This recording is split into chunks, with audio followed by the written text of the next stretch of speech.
அனைவருக்கும் வணக்கம். கடகராசிக்காரர்களுக்கு 30 ஆண்டுகளுக்கு பிறகு அஷ்டமஸ்தானத்தில் ஆட்சி பலம் பெற்று சஞ்சரிக்கக்கூடிய சனியுடன் ராசியின் நீச்ச அதிபதியாக இருக்கக்கூடிய செவ்வாய் இணைவது நிச்சயமாக அவ்வளவு நல்ல அமைப்பு இல்லை என்பதை தெளிவாக உறுதிப்படுத்துகின்றன. முரண்பாடான கிரக சேர்க்கையாக இருப்பது ஒருபுறம் மட்டுமல்லாது அதே சமயம் அஷ்டமஸ்தானத்தை வலுப்படுத்துவதால் அதீத கவனம் நிச்சயமாக தேவைப்படுகிறது என்பதை சனி செவ்வாயின் இணைவானது உறுதிப்படுத்துகிறது.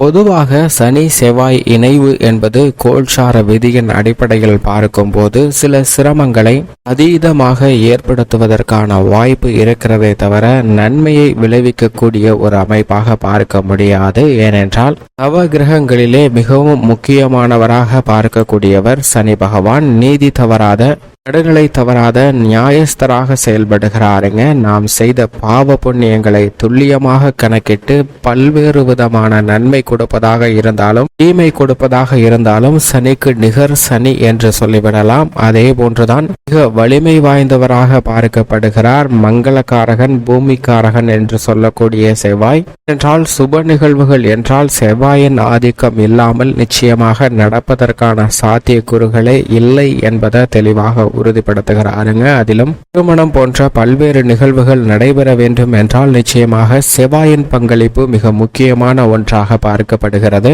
இது மட்டுமல்லாது புதிதாக அசையும் அசையா சொத்துக்கள் வாங்குவதோ அல்லது வீடு கட்டுவதோ, புதிய வீடு வாங்குவதோ, வீட்டுமனை வாங்குவதோ, நிலம் சம்பந்தப்பட்ட பணிகளும் வீரம் மிக்க பணிகளாக இருப்பக்கூடிய இடங்கள்ல செவ்வாயின் ஆதிக்கம் உண்டுங்க. இது போன்ற நல்ல மாறுதல்கள் நிச்சயமாக வேண்டும் என்றால் செவ்வாயினுடைய அனுகிரகம் என்பது மிக முக்கியமான ஒன்றாக பார்க்கப்படுகிறது. எனவேதான் நவ கிரகங்களிலே வலிமை வாய்ந்த சனி மற்றும் செவ்வாயின் அமைப்பு மிகவும் குறிப்பிடத்தக்க ஒன்றாக பார்க்கப்படுகிறது. ஏனென்றால் நவ கிரகங்களிலே குரு, சனி மற்றும் செவ்வாய்க்கு மட்டும்தான் சிறப்பு பார்வை உண்டு என்பது குறிப்பிடத்தக்க ஒன்றாக பார்க்கப்படுகிறது. இதிலும் குறிப்பாக குரு பார்க்கின் கோடி நன்மை என்பார்கள். ஆனால் அதே சமயம் சனி மற்றும் செவ்வாயின் பார்வை சேர்ந்து கிடைக்கும் போது சில சமயங்கள்ல அதீத சிரமத்தை சந்திப்பதற்கான ஒரு சூழ்நிலை உருவாகும். அப்படிப்பட்ட இரு கிரகங்களின் பார்வையின் காரணமாகவே பல்வேறு விதமான பாதிப்புகள் ஏற்படும் போது இரண்டு கிரக நிலைகளும் ஒரே இடத்தில் இதிலும் 30 வருடம் கழித்து ஆட்சி பலம் பெற்று சஞ்சரிக்கக்கூடிய சனியுடன் செவ்வாய் இணைவது பல்வேறு விதமான அதிரடியான மாற்றங்களை நிச்சயமாக ஏற்படுத்தி கொடுக்க போகிறது. ஆனால் அதே சமயம் கோல்சார விதியின் அடிப்படையில் 3 ராசிக்கு மிக நல்ல பலன்கள் கிடைப்பதற்கான யோகமும் உண்டு என்பதை தெளிவாக உறுதிப்படுத்துகின்றன. சனி பகவானை பொறுத்த வரைக்கும் 3, 7, 10 ஆகிய இடங்களை மிகவும் வலுவாக ஆட்சி பலம் பெற்று சஞ்சரிக்கக்கூடிய இந்த வேளையில் அற்புதமாக பார்த்து கொண்டிருக்கிறாருங்க. அப்படிப்பட்ட இந்த தருணத்தில் செவ்வாயும் அவருடன் இணைந்து 4, 7 மற்றும் 8 ஆகிய இடங்களை பார்க்கிறார். இதிலும் குறிப்பாக இந்த தருணத்தில் செவ்வாய் சனியின் பார்வையானது சிம்மராசிக்காரர்களுக்கு தான் அதீதமாக கிடைக்கிறது. சப்தமஸ்தானத்தில் வீற்றிருக்கக்கூடிய மற்ற ராசிக்காரர்களை விட அதிக கவனமும் விழிப்புணர்வும் நிச்சயமாக அதீதமாக சிம்மராசிக்காரர்களுக்கு தேவை. இது மட்டுமல்லாது இந்த தருணத்தில் அஷ்டமத்தில் சஞ்சரிக்கக்கூடிய கடகராசிக்காரர்களுக்கும் அதீத விழிப்புணர்வு தேவைங்க. பல்வேறு விதமான ஏமாற்றுதலை உங்களுடைய வாழ்வில் சந்திப்பதற்கான ஒரு சூழ்நிலை உருவாகிறது. விலை உயர்ந்த பொருட்களை விற்று தற்போதைய நிலையை சமாளிக்க வேண்டிய ஒரு சூழ்நிலைக்கு கூட தள்ளப்படுவதற்கான சாத்தியக்கூறுகளும் புதிய கடன்கள் வாங்குவதற்கான ஒரு நிலையும் ஏற்படலாம். எனவே இந்த தருணத்தில் அஷ்டமத்தில் சஞ்சரிக்கக்கூடிய கடகராசிக்காரர்கள் மட்டுமல்ல மீனராசிக்காரர்கள் விரயத்தில் இந்த இணைவு ஏற்பட்டிருக்கிறது. இதேபோன்று கர்மஸ்தானம் ஆகிய 10ஆம் இடத்தில் ரிஷபராசிக்காரர்களுக்கு ஏற்பட்டிருக்கிறது. எனவே இந்த ராசிக்காரர்களும் அதீத கவனத்துடன் இருக்க வேண்டும். அது மட்டுமல்லாது மிக முக்கியமாக 12 ராசியிலே அதிக கவனம் தேவையான ராசியாக கும்பராசி தான் நிச்சயமாக பார்க்கப்படுகிறது. ஏனென்றால் ஜென்ம ராசியில் இந்த 2 கிரக நிலைகளும் இணைவு ஏற்படுதுங்க. எனவே தன்னம்பிக்கையும் தைரியமும் குறைவதற்கான ஒரு சூழ்நிலை உருவாகிறது. அடிக்கடி சொத்து சார்ந்த பிரச்சனைகளும் முடிந்து போன பழைய விஷயங்களும் கூட தலை தூக்குவதற்கான ஒரு சூழ்நிலை உருவாகிறது. கொடுக்கல் வாங்கல் திடீரென பல்வேறு விதமான மிகவும் மோசமான சூழ்நிலைக்கு தள்ளப்படுவதற்கான வாய்ப்பும், எண்ணற்ற பிரச்சனைகள் இல்லத்தை தேடி வருவதற்கான ஒரு சூழ்நிலையும் ஏற்படுவதற்கான சாத்தியக்கூறுகள் பொதுவாகவே அனைத்து ராசிக்காரர்களுக்குமே ஏற்படுவதற்கான சாத்தியக்கூறுகள் இந்த சனி மற்றும் செவ்வாயின் அமைப்பு மற்றும் பார்வையின் காரணமாக கிடைக்க இருக்கிறது. எனவே சற்று கூடுதல் கவனம் தேவை. பண பற்றாக்குறை உள்ளிட்ட பிரச்சனைகளும், அது மட்டுமல்லாது வில்லங்கம் ரீதியாக சந்திப்பதற்கான வாய்ப்பும், உடன் பிறந்தவர்களால் கோபத்தை அதிகமாக சந்திக்க வேண்டிய ஒரு சூழ்நிலையும் உருவாகலாம். ஆனால் மற்ற நல்ல பலன் கிடைக்கக்கூடிய இடமாக பார்க்கப்படுவது நிச்சயமாக 3, 6, 11 ஆகிய இடங்கள். இந்த 2 கிரக நிலைகளுக்குமே கோல்சார விதியின் அடிப்படையில் நிச்சயமாக நல்ல பலன்களை பெற்று தரக்கூடிய இடங்களாக பார்க்கப்படுகிறது. அப்படி பார்க்கும்போது தனுசு, கன்னி மற்றும் மேசராசிக்காரர்களுக்கு இந்த இணைவால் பெரிய அளவிற்கு பாதிப்பு ஏற்படாது. இருந்தாலும் கூடுதல் கவனமும் விழிப்புணர்வும் மிக முக்கியமாக தேவைப்படுகிறது என்பதை தெளிவாக உறுதிப்படுத்துகின்றன. ஆனால் மற்ற ராசிக்காரர்களை ஒப்பிட்டு பார்க்கும்போது சற்று நல்ல பலன் நிறைந்து கிடைக்கும். அதே போன்றுதான் சுகஸ்தானமாக இருக்கக்கூடிய விருச்சக ராசிக்காரர்களுக்கும் அஷ்டாஷ்டக சனியின் ஆதிக்கம் இருந்தாலும் சனி செவ்வாய் இணைவு காரணமாக சில நன்மைகள் அதீதமாக கிடைப்பதற்கான வாய்ப்பு உண்டு.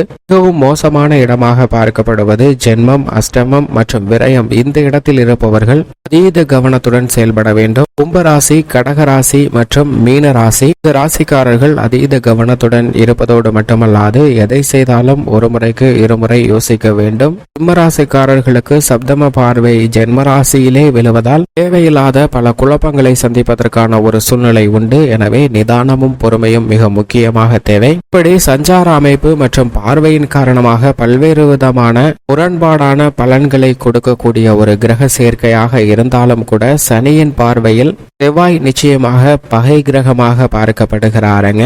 ஆனால் அதே சமயம் செவ்வாயின் பார்வையில் சனி சமகிரகமாக பார்க்கப்படுகிறார். அது மட்டுமல்லாது சனியின் ஆட்சி வீடான மகர ராசிதான் அவருக்கு உச்ச வீடாக இருக்கிறது. உச்ச நிவர்த்தி பெற்று சனியுடன் இணைவதால் சில விஷயங்கள்ல தாக்கம் நிச்சயமாக குறையும். எனவே எதிர்பார்த்தபடி சில பணிகளை செய்வதற்கான வாய்ப்பு நிச்சயமாக உண்டு.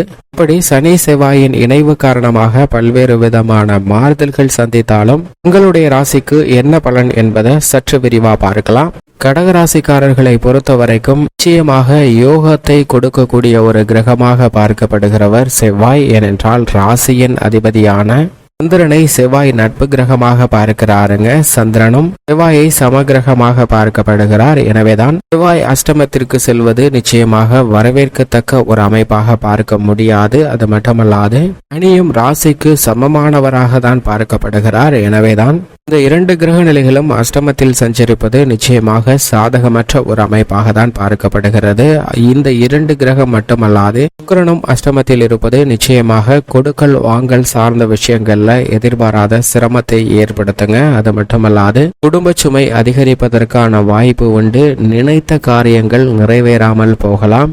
நேசக்கரங்கள் நீட்டியவர்கள் கூட சில நேரத்தில் விலகி செல்வதற்கான வாய்ப்பு இருக்கிறது. அது மட்டுமல்லாது எந்த விதமான புதிய காரியத்தை முயற்சி செய்தாலும் நிச்சயமாக இந்த தருணத்தில் அவற்றில் சிந்தித்து செயல்படுங்க. இல்லை என்றால் சற்று ஒத்தி வைப்பது நல்ல பலனை கடகராசிக்காரர்களுக்கு ஏற்படுத்தி கொடுக்கும். புதிய பணிகளை தவிர்ப்பதே மிகப்பெரிய அளவில் சிரமத்தை சந்திக்காமல் ஏற்படுவதற்கான ஒரு சூழ்நிலையை நிச்சயமாக உருவாக்கி கொடுக்கும். வருவாய் குறைந்தாலும் கூட திடீரென வேலை இழப்பு உள்ளிட்ட சில சிரமங்களை சந்தித்தாலும் கூட நிச்சயமாக சற்று பொறுமையாக இருந்தால் அனைத்தையும் சரி செய்யக்கூடிய யோகம் நிச்சயமாக உண்டு. ஏனென்றால் சுக்கிரன் மிக விரைவில் உச்சம் பெற போகிறார். எனவே இந்த சூழ்நிலைக்கு ஏற்றவாறு மிகவும் சாதுரியமாக செயல்பட வேண்டிய தருணமாக கடகராசிக்காரர்களுக்கு பார்க்கப்படுகிறது. இதிலும் குறிப்பாக சொந்த தொழில் செய்பவர்கள் அதீத கவனத்துடன் இருக்க வேண்டும். அது மட்டுமல்லாது குடும்ப ஒற்றுமைக்கு அங்கம் விளைவிக்கக்கூடிய விஷயங்கள்ல அதீத கவனம் செலுத்துங்க. என்றால் நிச்சயமாக சிரமம் அதீதமாக இருப்பதற்கான ஒரு சூழ்நிலை உண்டு. சிரமத்தை தவிர்த்து முன்னேற்றம் பெற வேண்டும் என்றால் நிச்சயமாக கடகராசிக்காரர்கள் வாரத்தில் செவ்வாய்க்கிழமை விரதமிருந்து அருகாமையில் உள்ள முருகப்பெருமாள் ஆலயமும் சனிக்கிழமை விரதமிருந்து அருகாமையில் உள்ள ஆஞ்சநேயர் ஆலயமும் சென்று தீபமேற்றி வழிபாடு செய்யுங்கள். நிச்சயமாக அஷ்டம பாதிப்புகள் குறைந்து நல்ல ஒரு சூழ்நிலை உருவாவதற்கான யோகம் கிடைக்கும் என்பதில் சந்தேகமே இல்லை கடகராசிக்காரர்களுக்கு.